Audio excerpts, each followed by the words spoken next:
Hello, la. Are the Maya and Egyptians somehow related? Egypt is one of the first topics I started researching. I was reading a book called Spells of Coming Forth by Day, which was renamed to the Book of the Dead, and it describes pre-dynastic Egypt as being in the West. This sparked my curiosity, so after a museum visit and a few books, I changed my focus to the Maya.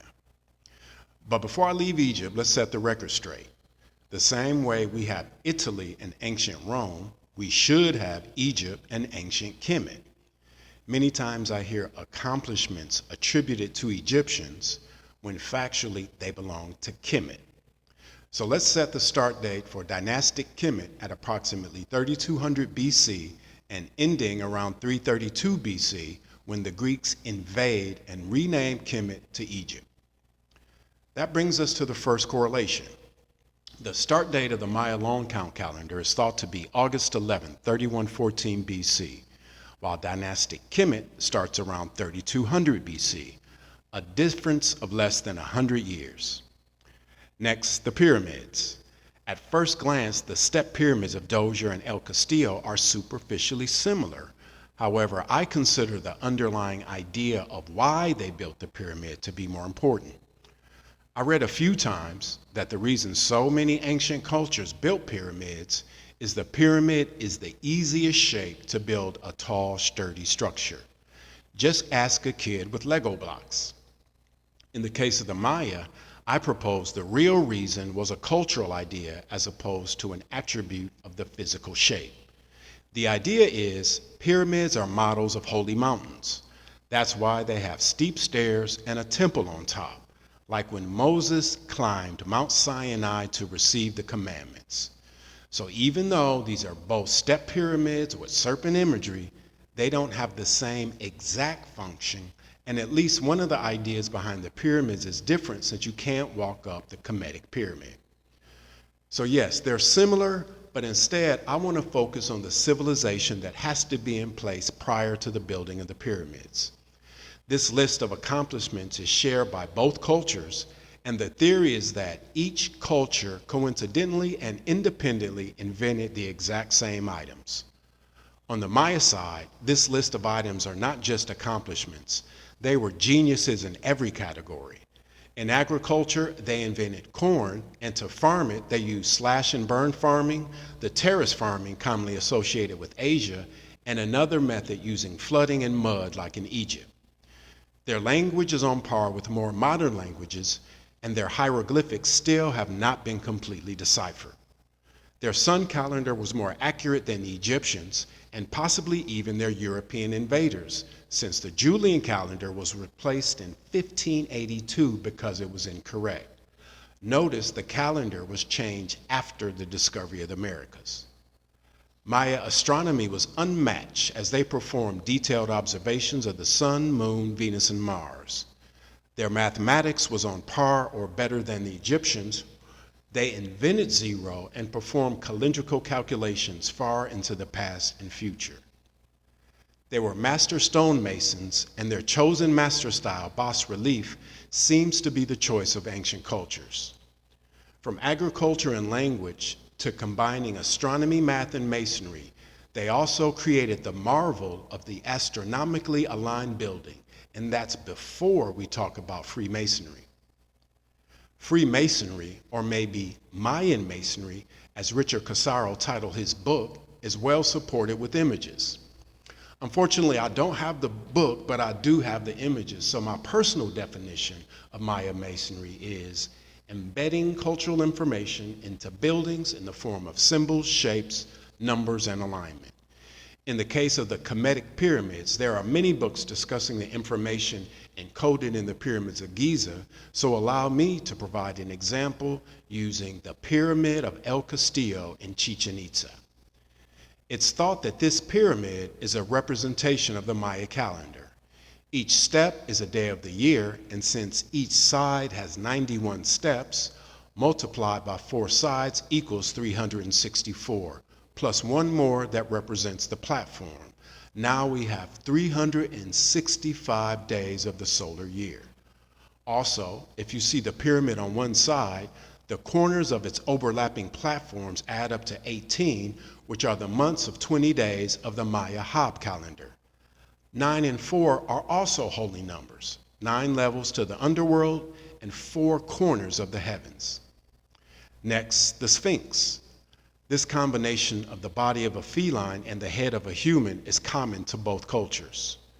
This particular Sphinx is from Guatemala and was on exhibit in the US. If you're curious, I also did a video about the Sphinx of Chichen Itza. And while we're talking about spotted felines, let's look at the jaguar leopard priesthood, which appears to be a global shamanistic priesthood which share beliefs, practices, and initiations, and also a love for spotted felines. On the Kemetic side, the leopard priesthood is very prominent since Osiris seems to have been included in this priesthood. On the Maya side, we have the jaguar priesthood depicted in many murals. This is from the murals at Bonampak, and one of the first things I noticed after the jaguar priests are the dreadlocks worn by the prisoners. In Mexican Spanish, they call dreadlocks rastas, and I really like that, so here's another portion of the mural at Bonampak with the jaguar priests and prisoners with rastas. And the Kemetic and Maya priesthoods side by side. Let's look at some specific examples of architecture shared between the two cultures. On the left, the Maya arch, which as you can see is also in Egypt. Next, the 2-column temple door design. This is a specific design element you can see in the Temple of Khafre and also on a model of Solomon's temple. Here's that same feature in a temple in Chichen Itza that had beautiful murals inside. Next, we have the triptych temples. I believe Richard Casaro coined the term. It describes the 3-door design where typically the middle door is larger than the outside two. It has a couple symbolic interpretations. Like the picture suggests, this design is included in many stone monuments around the world. If you look a little closer, there is an even more specific design that highlights the middle door of the triptych with sun symbols flanked by twin animals that are symmetrically balanced. Here he touches on some of the symbolism of these designs. They represent balance and symmetry. Did he say twin animals that are symmetrically balanced? This is the jaguar throne from Uxmal here in the Yucatan. And as we can see, this motif also exists in Kemet, both as a throne and in hieroglyphic depictions. Next, let's look at some stone sarcophagi. Here we have a stone sarcophagus from Palenque belonging to the Red Queen. This is actually 2 more similarities since the Maya and Kemet both had queens. Here we have 2 more elaborately decorated stone sarcophagi. The one on the left is from Lower Pacal's tomb in Palenque. Here is a closer look at a Maya masterpiece.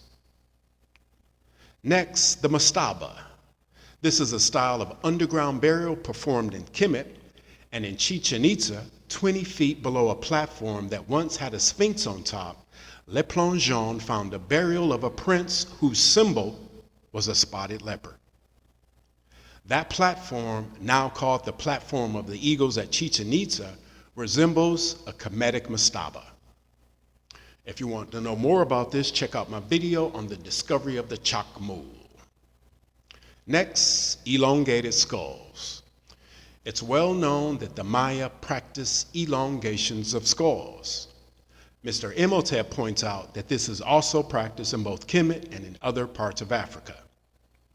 Here we have Maya and Kemetic hieroglyphics. After they invented language and hieroglyphics, they both invented paper in order to invent books, which led to libraries. The Maya made paper from the inner bark of a certain wild fig tree, and this paper was generally known by the word hun in Mayan languages.